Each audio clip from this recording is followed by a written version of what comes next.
In one previous conversation, he said Kohberger asked him if he'd be able to kill someone as a member of the military.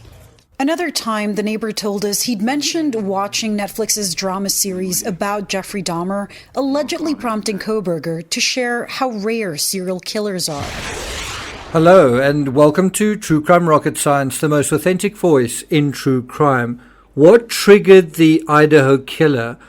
I'd like to be able to tell you that the suspect in this case watched the DAHMER series on Netflix, which was released in September, on September 21st, less than 2 months prior to the murders, and that the timeline in the affidavit showed Kohberger begin his nocturnal stalking. He watched a thing on Netflix and then he started his whole premeditation phase. But that is not what the affidavit shows. In fact, the affidavit shows that Kohberger had already assumed the position of Peeping Tom by at least a month prior, on August 21st. The affidavit reads, on one of these occasions, one of the 12 visits to 1122 King Road, on August 21, 2022, the 8458 phone utilized cellular resources providing coverage to the King Road residents from about 10:34 p.m. to 11:35 p.m. So he was out there stalking for about an hour. I'd also like to be able to tell you that Kohberger told his neighbor, right, that he'd been binge watching Dahmer, but the reality is it was the other way around. The neighbor told him he'd been watching Dahmer, and his response was not, oh, I have been too, simply that serial killers are actually quite rare, something that I've actually said as well on this channel. So we don't know for certain whether Kohberger did or didn't watch that particular series.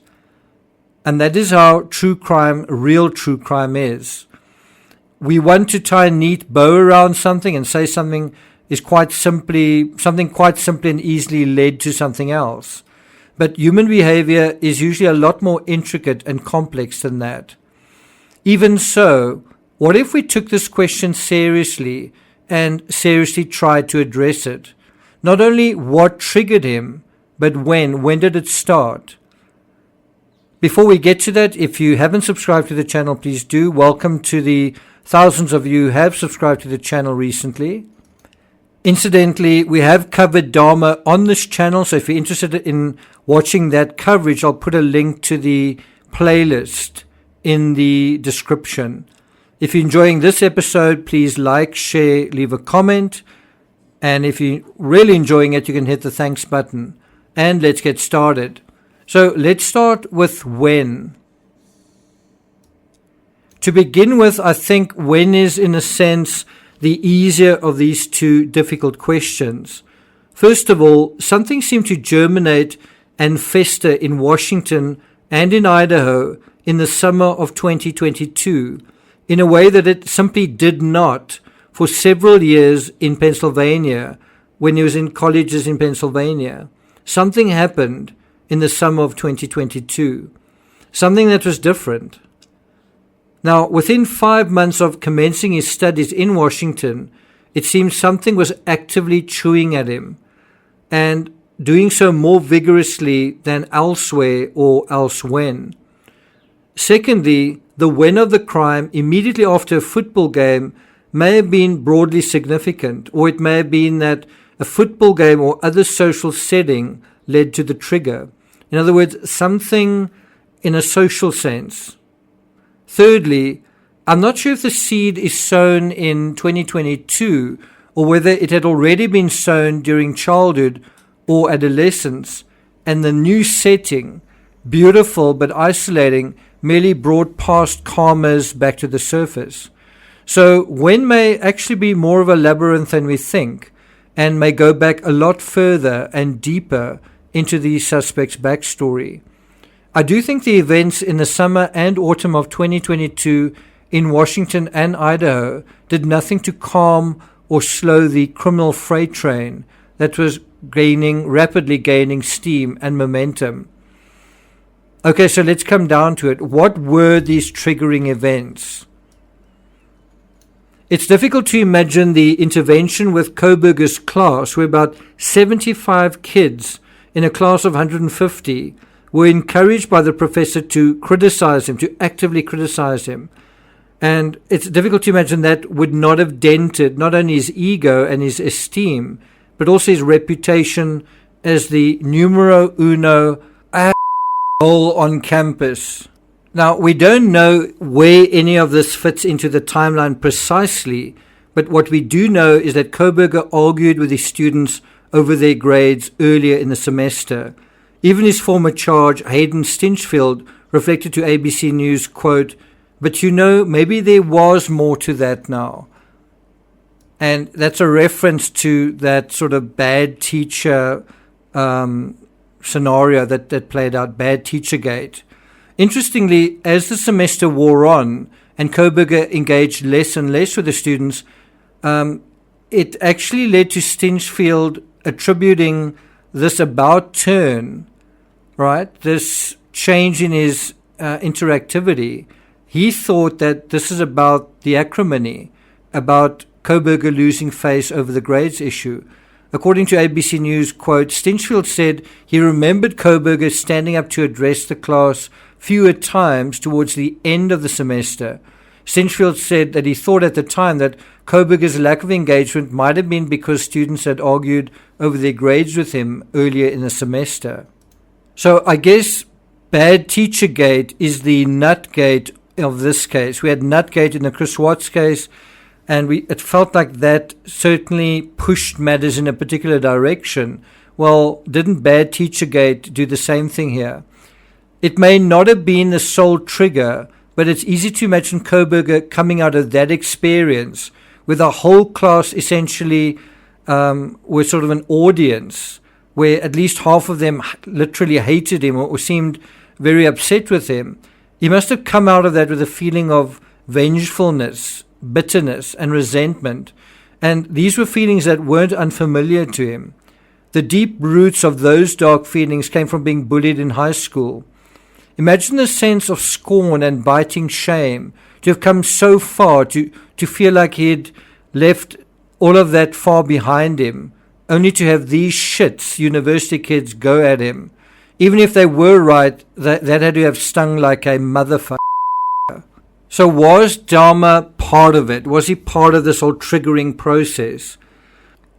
Look, I don't think Kohberger watched DAHMER, walked out the next day to buy a K-bar knife and drew his plans against the residents of 112 King Road. I mean, which came first, the knife or the plan? That is a very tough question. Since Kohberger was a vegetarian, I'm going to go with the plan came first. But I guess it's also possible during his army ranger phase or the heroin episode that he may have bought a knife. But what if it was? What if the DAHMER documentary, what if that miniseries was part of the criminal psychology? So, well, personally, I think it's very unlikely that Kohberger didn't watch DAHMER. According to Wikipedia, quote, it became Netflix's second most watched English language series of all time, and that was within 28 days, and the third Netflix series to pass 1 billion views in 60 days, end quote. The interesting thing about DAHMER is that it's about how someone who went from being a nobody to notorious, and that is all against the backdrop of clueless cops. The synopsis is, the series is about the life of Jeffrey Dahmer, how he became one of the most notorious serial killers in America, right? The series dramatizes instances where Dahmer was nearly apprehended, but it also explores police incompetence and apathy and how that contributed to enabling his crimes. Sound familiar? The other thing that was a weird side effect of Dahmer was that people actually started to like the titular character, played by Evan Peters. His childhood is shown, along with his neurotic parents, and this leads one to a sense of compassion for little boy Dahmer. And you may actually have felt that him seeing, the suspect seeing this little boy and remembering that experience, he may have remembered his own. It may have been more acute to him. It may also have been more acute, the loser high school thing that was going on. And wasn't Dahmer also bullied at school? Interestingly, Evan Peters, the actor playing Dahmer, had actually previously starred in the Marvel Cinematic Universe as a mutant superhero called Quicksilver, known for his lightning-fast speed. So merely in terms of the casting, you have an actor acting the role of a hero and then achieving far more attention, far more of a celebrity pull, playing the role of one of the worst villains in American true crime history. In fact, soon after the release after DAHMER, even the filmmakers had to defend themselves against accusations that the serial killer was too likable, the portrait too humanized, and that actually led to audiences literally sympathizing with the serial killer. And if sort of ordinary audiences were doing that, what about this person? What about Kohberger? So this idea alone may have fallen on fertile soil in the suspect's mind in the Idaho case.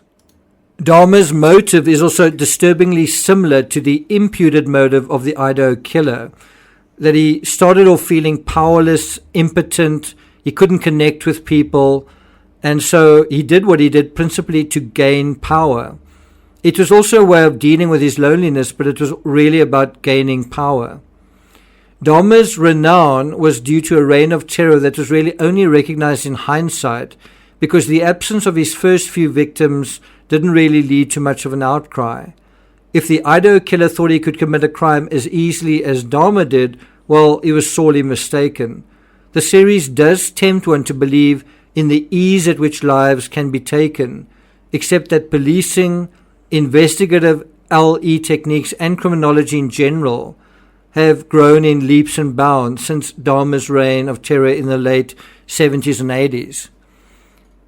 Can you see that it does feel like this killer was trying to bring about something similar, a reign of terror, a reign, like a king reigning?